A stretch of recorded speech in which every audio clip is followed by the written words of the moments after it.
Bonjour à toi, si tu es là, c'est que tu as certainement ou quelqu'un dans ton entourage qui a des problèmes à payer le loyer ou qui va en avoir à cause du confinement dû au coronavirus.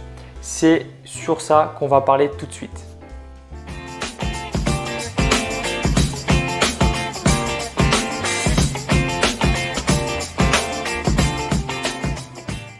Avant d'entrer dans le vif du sujet, je t'invite à t'abonner à la chaîne parce que moi déjà ça me donnait un boost énorme pour donner encore plus de contenu parce que si tu t'abonnes, ça veut dire que mon contenu t'intéresse et t'en veux encore plus. Donc ça serait super cool parce que l'immobilier, ImmoFamily, tu le sais peut-être pas encore, ça parle de l'immobilier que ce soit propriétaire, locataire, et l'immobilier ça touche tout le monde. Donc c'est vraiment cette chaîne, elle sert à ça, à trouver des petites astuces comme là on va en parler.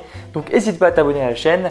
Et si tu veux aussi mes dernières astuces immobilières dans l'investissement immobilier qui sont régulièrement mises à jour, directement dans ton mail, tu as un lien dans la description qui t'amène à mon formulaire, tu le remplis et tu as tout ça par mail.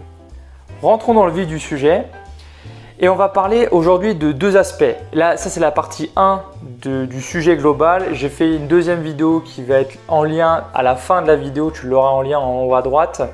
Pourquoi j'ai fait deux parties? Parce que sinon ça va être trop long et il faut que tout le monde assimile bien la première partie et la deuxième partie. Donc j'ai fait ça en deux parties. Celle-là, dans cette vidéo, on va répondre à deux questions principales qui englobent dont le sujet principal est le loyer et les problèmes de payer le loyer.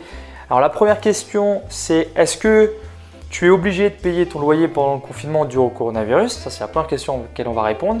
Et la deuxième, si tu ne peux pas payer, est-ce que tu peux être expulsable pendant le confinement dû au coronavirus? Et la dernière chose qui sera dans la partie 2 de la vidéo, c'est les moyens, les aides que tu peux demander pour payer ton loyer. Si tu as des problèmes de loyer, ça sera dans la deuxième vidéo, la partie 2 de ce sujet. Et le lien, tu l'auras, je te l'explique, en haut à droite, tu l'auras à la fin de la vidéo. Alors la question, est-ce que tu es obligé de payer ton loyer à cause du confinement dû au coronavirus? Malheureusement, oui, tu es obligé de payer. Il n'y a pas de mesures qui ont été prises au niveau de l'État, donc chaque bailleur est libre de faire ce qu'il veut et notamment, il t'oblige, si tu n'as pas eu de renseignements, il t'oblige à payer le loyer. Donc ça, c'est la mauvaise nouvelle. Par contre, ce que tu peux faire dans ce cas-là, c'est de quand même contacter ton propriétaire s'il pourrait déroger à ça, s'il pourrait suspendre 1 mois de loyer, 2 mois de loyer ou réduire le loyer dû au confinement. Certains bailleurs le font. C'est très honorable. Donc toi, peut-être que ton bailleur le fait, mais s'il a beaucoup d'appartements, de biens immobiliers, si c'est une agence qui gère le bien et que les infos sont peut-être pas passées, peut-être que ton bailleur, ton vrai bailleur, pas l'agence qui gère le bien, mais ton bailleur fait ça sur certaines locations et l'info n'est pas passée jusqu'à toi, jusqu'à l'agence dans laquelle ton bien est géré. Donc n'hésite pas, vraiment n'hésite pas à appeler soit l'agence si ton bien est géré par une agence, soit directement le propriétaire bailleur s'il peut faire un effort. Par exemple, tu peux négocier en disant qu'il ne te fait pas de cadeau, mais qu'il allonge les mensualités à cause du confinement, qu'il puisse faire peut-être un rabais de 70%, 50% ou même complet et que derrière tu rembourses comme il faut. Enfin voilà. Tu peux faire ça à l'amiable, n'hésite pas à appeler ton bailleur. Ton bailleur, ce n'est pas un monstre, c'est quelqu'un d'humain et il va peut-être comprendre et il va te donner peut-être des arguments pourquoi il ne peut pas le faire. En tout cas, tu auras déjà utilisé cette méthode, cette astuce, si on peut appeler ça une astuce, pour le faire et n'hésite pas, ça coûte rien, ça coûte un coup de fil et il vaut mieux le faire, quoi.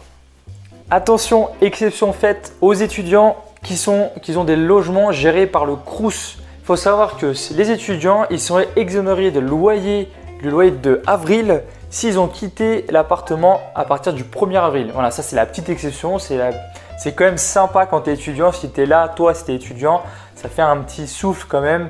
Et donc, ça va certainement se répercuter sur les autres mois à venir si le confinement dure plus longtemps. Bon, ok, je comprends, là, tu es en panique. Moi, je me mets à ta place, tu ne peux pas payer ton loyer, tu vas peut-être être expulsé. Et c'est ça la deuxième question, c'est est-ce que tu peux être expulsé pendant le confinement dû au coronavirus, sachant qu'il fait beau en ce moment, donc on n'est plus en trêve hivernale. Comment ça se passe? Il faut savoir que l'État français a prolongé la trêve hivernale de 2 mois, c'est-à-dire jusqu'au 31 mai. Donc pas de panique, reste bien où tu es. Surtout, reste bien en confinement et ça va dans la logique du confinement, d'accord? Tu ne peux pas être expulsé, il n'y a aucune procédure d'expulsion qui peuvent être faites, pendant le confinement dû au coronavirus. Donc jusqu'au 31 mai, tu es tranquille. Donc ça déjà, tu vois, franchement, ça rassure ceux qui ne peuvent pas payer leur loyer. Mais bien sûr, ce n'est pas une raison pour ne pas payer le loyer, d'accord? Les procédures peuvent s'engager derrière et du coup, tu devras rendre des comptes. Donc si tu peux payer au maximum ton loyer, fais-le, même si c'est partiel, fais-le. Si cette vidéo t'a plu, n'hésite pas à la liker, pouce bleu, ça fait du bien, ça fait du baume au cœur, à la commenter si tu as d'autres questions qui apparaissent parce que tes questions, elles vont servir. Pourquoi? Parce que je vais y répondre aussi dans cette vidéo et ça va servir à un grand monde, une autre personne qui va arriver. Toute question, aucune question n'est bête et ça va servir forcément à d'autres personnes. Donc n'hésite pas à poser des questions, je réponds assez rapidement sur mes vidéos.